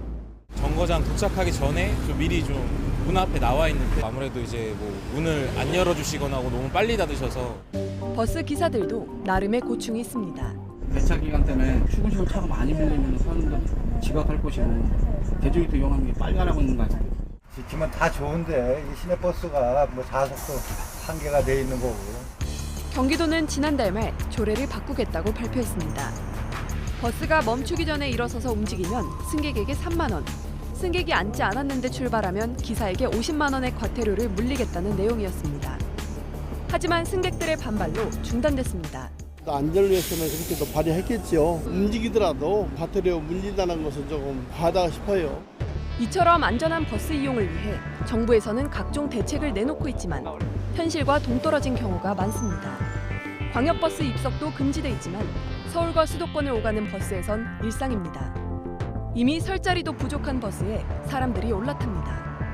그마저도 안 돼 출근 시간에 수차례 버스를 떠나보내기도 합니다.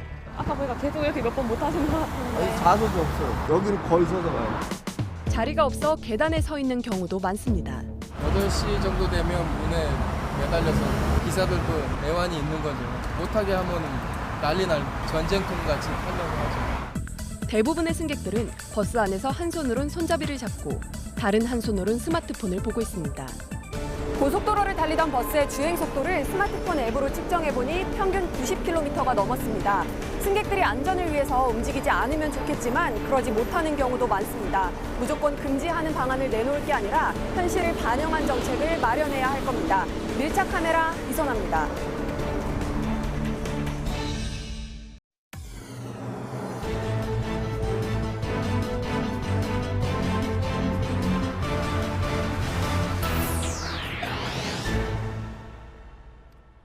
예, 뉴스룸의 앵커 브리핑을 시작하겠습니다.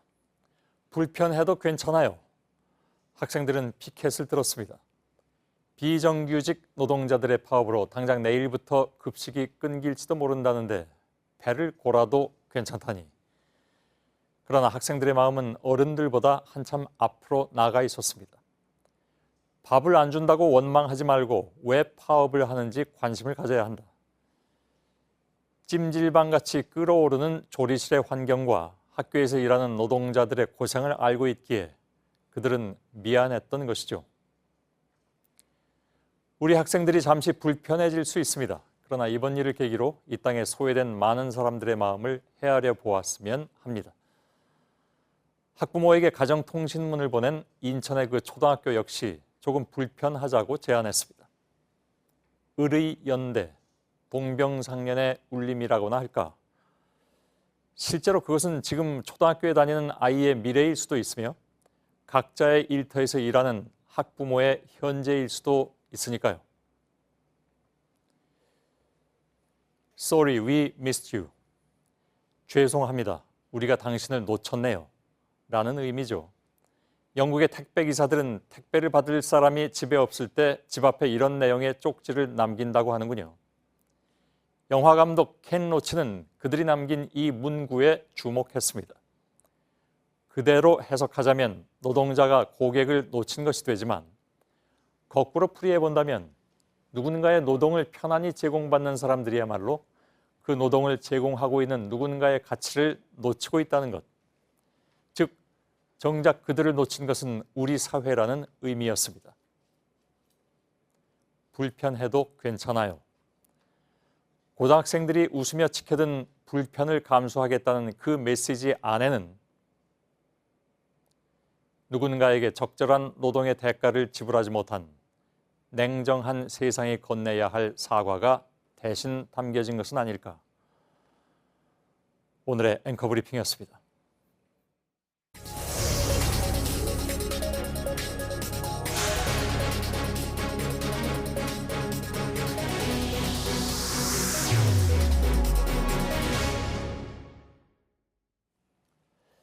어젯밤에 홍콩에서는 주권 반환 22주년을 맞아서 범죄인 인도 법안에 반대하는 시위가 밤새 이어졌습니다.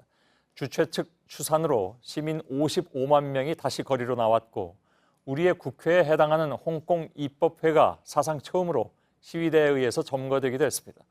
이런 가운데 오늘 오후에 홍콩에 주둔하는 중국의 인민해방군의 무력 시위가 있었다는 보도도 나왔습니다.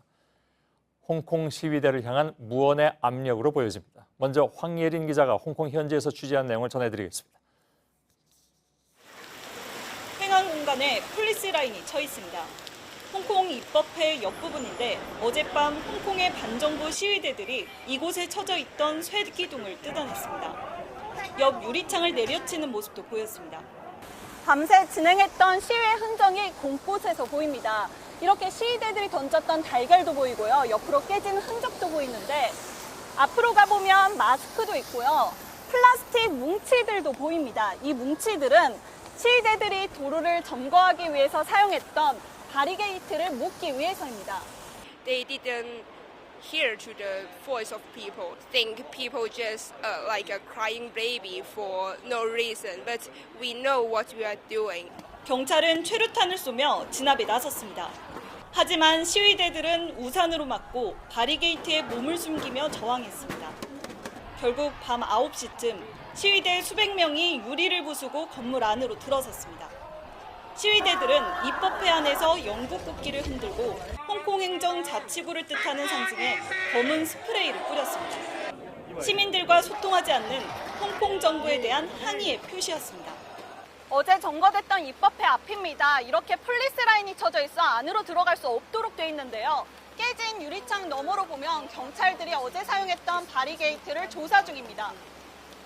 오늘 오후 내내 입법회 앞으로 반정부와 친정부 지지자들이 잇따라 찾아왔습니다. 지금 날이 저물면서도 보이는 것처럼 입법회 앞 경찰의 폴리스 라인은 풀어지지 않고 있습니다. 인민해방군의 무력 시위가 나왔다는 보도가 전해지면서 현장의 분위기는 싸늘해졌는데요. 혹시 모를 상황에 대비해서 지금 현지 경찰들이 자리를 지키고 있습니다. 예, 황예린 기자 리포트 잘 봤습니다. 그러니까 지금 일단 시위대가 해산하긴 했지만 중국 인민해방군이 오늘 무언의 경고를 하면서 긴장감은 더 높아진 것 같습니다. 이것 때문에 혹시 또 시위가 더 커질 가능성 얼마나 됩니까? 홍콩 시위 지휘도부는 아직까지는 정확한 계획을 밝히지 않았습니다. 대신 소셜미디어에 항쟁하는 이는 우리와 같은 홍콩 시민이다. 독재 아래 공포와 싸우자라는 내용의 편지를 발표하기도 했는데요. 가장연맹, 학술, 자유학자연맹과 같은 이러한 시위를 지지하는 단체들이 오늘 오후에 입법회 앞에서 계속해서 기자회견을 열기도 했습니다. 어제 캐리람 행정장관이 이제 진압이 완료가 되면서 오늘로 넘어가면서 기자회견을 했는데요. 2020년 7월까지 인도 법안이 자연사할 것이라고 답하기도 했습니다. 중국 관영 매체와 중국 외교부 홍콩 사무소 등에서는 이러한 내용들에 대해서 지지하는 성명을 발표하기도 했습니다. 그런데 말씀하셨듯이 홍콩에 주둔하고 있는 인민해방군의 연합 순찰 훈련 소식이 들려오면서 긴장감이 굉장히 고조되고 있는 상황입니다. 이러한 내용이 결과적으로 홍콩의 시위대의 무력 행사로 이어지지 않을 것이냐, 그러한 경고의 의미가 아닐 것이냐라는 풀이가 이어지고 있기 때문입니다. 예. 그런데 홍콩 정부를 지지하는 시위도 있었다면서요? 그건 어느 정도 규모입니까? 네, 홍콩 반환 기념일 바로 하루 전이죠. 지난달 30일입니다. 홍콩 유명 스타들이 포함된 친중파 16만 명이 입법회 인근에 있는 공원으로 모였습니다. 송환법 개정을 이제 지지하고 홍콩 정부를 응원하기 위해서 모인 건데요. 홍콩 명부 같은 경우에는 이제 어제 시위에 참석했던 55만 명을 대상으로 긴급 여론 조사를 했습니다. 이 중 90%는 캐리람 행정장관의 즉각 하야를 지지했고 76%는 앞으로도 시위를 계속해서 나가겠다고 얘기했습니다. 하지만 어제 정부에서 주최했던 기념식에 참가했던 홍콩 시민들의 경우에는 이 중에서 15%만 캐리람 행정장관이 하야해야 된다고 얘기를 하면서 홍콩의 여론이 계속해서 엇갈리고 있는 상황입니다. 예, 알겠습니다. 홍콩 현지에서 황예린 기자였습니다.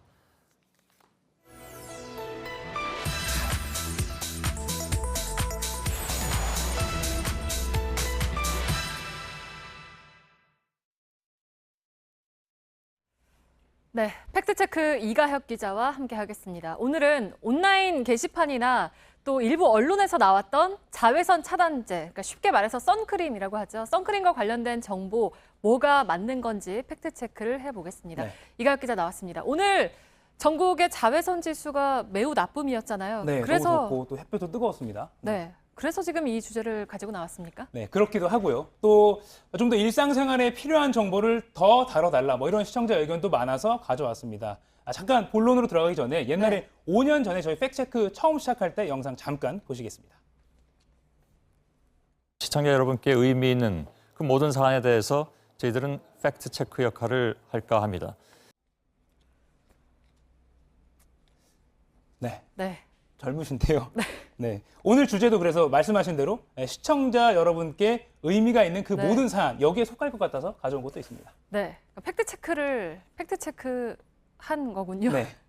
네, 그래서 이제 오늘 선크림에 대한 어떤 것들을 검증을 할 예정입니까? 네, 첫 번째는 작년 여름에 산 선크림 지금 다시 꺼내 써도 되나 뭐 이런 내용입니다. 이 화장품 회사들이 말하는 게 선크림을 사서 뚜껑을 열기 전에 그러니까 새것 상태면 제품에 적힌 제조 날짜에서부터 3년 안에 그리고 일단 뚜껑을 따서 쓰기 시작했으면 1년 내에 다 쓰라 이런 내용을 말하고 있습니다. 근데 이건 권장사항이고요. 네. 전문가들은 가급적 빨리 쓰는 게 좋다 이렇게 말하고 합니다. 네, 지금 이가혁 기자가 한 말대로라면 작년 여름에 쓰던 거는 올여름에는 가급적 쓰면 안 된다라는 거잖아요. 그렇습니다. 왜 그렇습니까? 네, 이 선크림에는요. 화면을 띄워주시면 이렇게 많은 성분들이 들어 있습니다. 뭐 네. 읽기도 어려운데 뭐 하이드로 제네이티드 읽지 않겠습니다. 네. 네, 아무튼 이 빛이나 열 때문에 결합 상태가 불안정해질 수가 있습니다. 그러니까 이런 화학 물질들이 이렇게 결합된 상태가 선크림인데 이런 결합 상태가 불안정해질 수 있고 또 오래된 선크림을 이렇게 손에 이렇게 짜보면 맑은 물처럼 나오는 경우 있죠. 나오잖아요. 예, 그거 혹시 쓰신 건 아니죠? 네, 그런 상태 보셨는데 바로 이게 결합 상태가 좀 흐트러진 상태입니다. 또 이 손에 묻은 세균을 이렇게 선크림을 짜면서 계속 손에 묻은 세균이 이 내용물에 닿으면 제품이 변질될 수가 있습니다. 그런데 이 변질됐을 때 문제가 정작 중요한 자외선 차단 효과가 그 자체가 떨어진다는 겁니다. 네. 그리고 또 피부 문제도 일으킬 수가 있습니다. 네, 그러니까 효과도 없고 오히려 더 문제를 일으킬 수 있다라는 거잖아요. 네, 그렇습니다. 네, 두 번째 내용은 뭡니까? 네, 선크림을 바르고 수영장에 가면 발암 물질이 생긴다 이런 내용입니다. 이건 온라인에 많이 퍼진 기사입니다. 네. 이 러시아 연구진이 실험을 했는데 이 선크림에 함유된 아보벤존이라는 성분이 수영장 소독에 쓰이는 염소와 만나서 발암 물질이 생기더라 이런 결과를 다룬 기사입니다. 네. 우리나라에서도 지난해 국정감사 때 거론되기도 했습니다. 네, 근데 이제 이게 사실이라면 당장 수영장 가실 분들은 선크림 바르면 안 되는 거 아닙니까? 그런데 저희가 실제 이 논문을 좀 더 살펴보니까요. 암 유발 이야기는 없었습니다. 또 페놀류, 벤조산류 이런 유해 물질이 생겼다고 언급이 되긴 했지만 어떤 조건에서 얼마나 생기는지 또 사람 몸에 어떻게 작용하는지 여부는 아예 실험 대상에서 빠져 있었습니다. 네. 실험이 이루어지지가 않은 겁니다. 그러니까 이 실험 결과만 가지고 선크림 바르고 수영장 가면 안 된다 이렇게 보기에는 근거가 없는 겁니다. 전문가 이야기도 들어보시겠습니다. 그 논문이 실험실에서 한 결과거든요. 수영장에서 실제로 조사하거나 그런 연구가 아니고 생성된다고 하더라도 그게 아주 미량인데 그 미량이 어떤 인체의 위해성을 나타낸다고 보기에는 굉장히 어려운 거죠. 네, 또 우리나라를 비롯해서 미국이나 유럽 이런 다른 나라에서도 이 선크림 만들 때 이 아보벤존 이 물질을 정해진 함량 안에서 계속 사용할 수 있도록 하고 있습니다. 네. 그리고 끝으로 우리가 흔히 햇볕을 좀 잘 쬐야 비타민 D가 몸에서 만들어진다라고 알고 네. 있잖아요. 그래서 이제 선크림을 바르면 이 비타민 D 만드는데 좀 방해가 된다 이런 얘기도 있더라고요. 이건 어떻습니까? 이론적으로는 그렇습니다. 그런데 우리가 외출을 할 때 선크림을 뭐 두피부터 발끝까지 온몸에 빼곡하게 바르는 게 아닌 이상 네. 적당히 야외 활동하고 또 골고루 음식 먹으면 비타민 D 문제는 없다. 이게 전문가들의 의견입니다. 네, 알겠습니다. 아마 많은 분들한테 좀 도움이 됐을 것 같습니다. 팩트체크 이가혁 기자였습니다.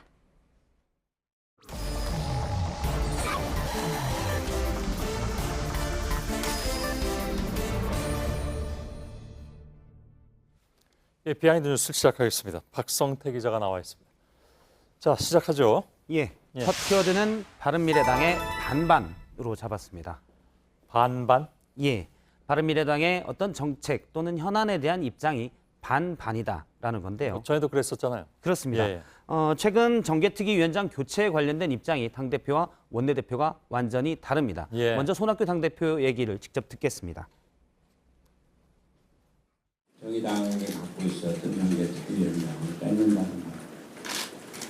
정말 너무 박절합니다. 예, 정의당이 계속 정개특위 위원장을 맡아야 된다라는 취지인데요. 예. 오늘도 민주평화당 또 정의당 당대표와 함께 이전에 있었던 합의를 성토하기도 했습니다. 그런데 바로 정개특위 위원장 교체에 대한 합의는 민주당과 한국당 그리고 바른미래당 원내대표가 합의한 내용입니다. 의석수에 따라 맞자. 그래서 의석수가 많은 민주당과 한국당이 맞기로 된 건데요. 사실에서 보는 것처럼 여기에는 바른미래당의 오신환 원내대표가 직접 합의한 겁니다. 예. 그러니까 원내대표의 합의에 대해서 당대표가 비판하고 뭐 상당히 강하게 성토한 겁니다. 예. 이 때문에 오신환 원내대표는 원내대표 간 어렵사리 이뤄낸 성과에 당대표가 찬물을 끼얹었다라고 또 비판했습니다. 예. 당대표의 입장을 당의 입장으로 봐야 됩니까? 원내대표 입장을 이거 어떻게 해야 됩니까? 이게 교과서에서 배운 정당의 성격하고는 지금 전혀 다른 상황이기 때문에. 그렇습니다. 그래서 입장이 뭐냐고 하면 반반이다. 다 될 수도 있는 어떻게 보면. 입장이 반반이라고 얘기를 합니까? 직접 얘기하는 이건 제 해석입니다. 예. 양쪽에 다 걸쳐 있기 때문에 어떤 입장을 얘기해도 사실은 다 맞는 게 됩니다. 예. 형식적으로는 원내 일은 원내대표의 권한이기 때문에 오신환 원내대표의 입장이 맞다고 볼 수 있는데 예. 당대표가 당을 대표하기 때문에 그렇죠. 역시 무시할 수는 없는 입장입니다. 예. 실제 현안에 대한 또는 정책에 대한 어느 당과 공조를 하느냐도 정확히 갈리고 있는데요. 오늘 손학규 대표는 이정미 정의당 대표 또 민주평화당의 정동영 대표와 입장을 내놨습니다. 정개특위 위원장에 대한 입장을 공동 보조를 해서 내놨는데요. 예. 오신환 원내대표는 여러 가지 정책에 대해서 요즘 나경원 원내대표와 같이 입장을 내고 있습니다. 예. 사실 그래서 어느 입장으로 갈지 확신할 수가 없는 상황이 됐습니다. 예. 뭐 아무튼 아까 말씀드린 대로 상식적이진 않습니다. 예. 예. 다음 키워드는요? 다음 키워드는 아버지 뭐 하시노 물음표로 잡았습니다. 이건 저 친구에 나왔던 대사 아닙니까? 그렇습니다. 예. 영화 친구에서 선생님이 학생을 부르면서 아버지가 뭐 하는지 확인을 하고 폭행하는 장면이 많은 사람들의 뇌리에 있을 텐데요. 예. 7, 80년대가 배경이지만 사실 취업에서도 아버지 직업이나 재산을 묻는 일이 요즘도 흔했습니다. 예. 제가 취업 관련 커뮤니티나 면접 후기 등을 살펴보니까 몇 가지 글을 보면요. 아버지 회사 이름이 뭔지 어떤 일을 하는지 자세히 물어보는데 대체 왜 그러냐라는 질문도 있었고요. 예. 어떤 후기에는 혈액형이나 사주를 물어봤다고도 합니다. 사주를 물어봐요? 예. 예. 사실 저에게 사주를 물어보면 저는 몰라서 대답할 수가 없습니다. 대부분 그렇죠. 뭐. 예, 그렇습니다. 그리고 관련 댓글을 한번 보면 아버지가 뭐 하는지를 알고 있는 사람한테는 사실 따로 질문하지 않는다. 그냥 자리를 준다라는 반응도 있었습니다. 예. 그런데 오늘 국무회의에서 이 관련 시행령이 의결이 됐습니다. 취업할 때 사람을 뽑을 때 직무와 상관없는 출신 지역이나 뭐 혼인, 재산을 묻거나 또 아버지나 형제의 재산, 직업을 물으면 차별이 될 수 있기 때문에 500만 원 이하의 과태료를 내게 됩니다. 예. 벌금이 셉니다. 500만 원이면. 예. 예. 근데 그런 걸 물어보는 건 뭐 왜 물어보는지 모르겠는데 아무튼 현실에서는 그렇게 많은 모양입니다. 그렇습니다. 한 인사 담당자는 사실 실무를 잘 모르는 임원이나 부서 담당자가 하루 종일 면접을 보는 경우가 많기 때문에 예. 그냥 이것저것 물어보다가 묻는 경우가 사실은 많다고 했는데요. 자기도 모르게. 예. 예. 하지만 구직자 입장에서는 이건 분명한 차별로 느껴질 수가 있습니다. 예. 그리고 실제 취업에 쓰려고, 그러니까 사람을 뽑는데 쓰려고 물어보는 경우도 있는데, 예전에 금융권 등 영업이 많은 직종에서는 부모의 재산이나 직업 등이 고객 유치에 도움이 될 수 있기 때문에 예. 물어보는 경우도 실제 있었습니다. 예. 저는 물어본 적이 없는지 하여간 갑자기 좀 되돌아보게 되네요. 예. 예. 예. 세 번째 키워드는요? 세 번째 키워드는 우리 공화당 카톡방으로 잡았습니다. 예, 예. 뭐 당원들끼리 카톡방이 있나 보죠. 뭐 있을 수 있죠. 그건. 보통 정당에서는 또 출입 기자들을 대상으로 단체 카톡방을 운영을 합니다. 예. 빠르게 어떤 공지 내용을 전달하기 위해서 쓰는데요. 우리 공화당 대변인과 기자들의 카톡방을 보면 숫자가 97명입니다. 최근에 서울시의 천막 철거 관련해서 갑자기 만들어진 카톡방인데 이슈가 되다 보니 빠르게 출입 기자들이 늘어난 겁니다. 예, 예. 사실 의석수가 2명뿐이어서 예전에는 단체 카톡방도 없었고 기자들이 크게 관심을 가지지 않았는데 예. 어쨌든 서울시의 천막 철거와 또 우리 공화당에 다시 설치하겠다는 이 충돌이 우리 공화당으로서는 충분히 이슈화가 되고 출입 기자들의 관심을 받은 겁니다. 예, 예. 실제 카톡방에서도 조금 강경한 표현들이 나왔었는데요. 한 매체의 기자 실명까지 언급하면서 웃는 낯으로 취재하고서 뒤통수를 치고 기획 조작하는 그런 것은 적당히 하시길 법적 조치까지 검토할 수 있다라고 언급까지 했습니다. 예, 예. 어쨌든 계속 관심을 받기 때문에 우리 공화당이 더 강경하게 나갈 것이다라는 분석도 나오고 있습니다. 예. 글쎄 그 광화문 현장을 이거 보도를 해드려야 되는지 조금 고민스러울 때가 있는데 예. 좌우지간 그걸 보면 우리 공화당 입장에서는 이슈화시키는 데는 성공한 것 같긴 합니다. 예, 전략적으로는 충분히 득을 본 것 같습니다. 예, 예. 하나 전해드릴 게 있는데요. 어제 이가혁 기자 팩트체크에서는 G20에서 있었던 김정숙 여사에 대한 가짜 뉴스를 보도한 바가 있습니다. 예. 아르헨티나 영부인이 김정숙 여사를 마치 밀친 것처럼 가짜 뉴스가 있었는데요. 오늘 그 대화 내용까지 확인이 됐습니다. 아 그런가요? 예. 아르헨티나 영부인이 사실은 우리 원피스가 똑같네요. 비슷한 재질이네요라고 얘기를 했고요. 이건 어떻게 취재를 했습니까? 당사자로부터 사실 대화 내용이 저렇다라는 확인이 왔습니다. 아 저희한테요? 예, 경로를 통해서 당시 대화 내용은 저렇다라는 게 왔었고요. 사실 옷을 얘기하다 보니 지금 마크롱 여사의 옷 부분을 짚고 있는 건데 밀쳤다고 가짜 뉴스가 나간 겁니다. 예. 근데 이거는 이가혁 기자가 했어야 되는 일인데 박성태 기자가 일종의 서비스가 돼버렸네요. 제가 이가혁 기자한테 이가혁 기자가 하는 게 어떻겠냐라고 하니까 그냥 아이템이 있으니 선배가 하시죠 해서 그런가요? 제가 하게 됐습니다. 알았습니다. 박성태 기자였습니다. 예. 네, 내일도 무더위가 이어집니다. 서울의 낮 최고 기온 31도, 대구와 강원 영서는 33도까지 오르는 등 폭염주의보가 내려지겠습니다. 전국의 초미세먼지 농도는 좋음에서 보통일 거란 예보입니다. 예, 저희들은 내일도 최선을 다하겠습니다. 여러분 고맙습니다.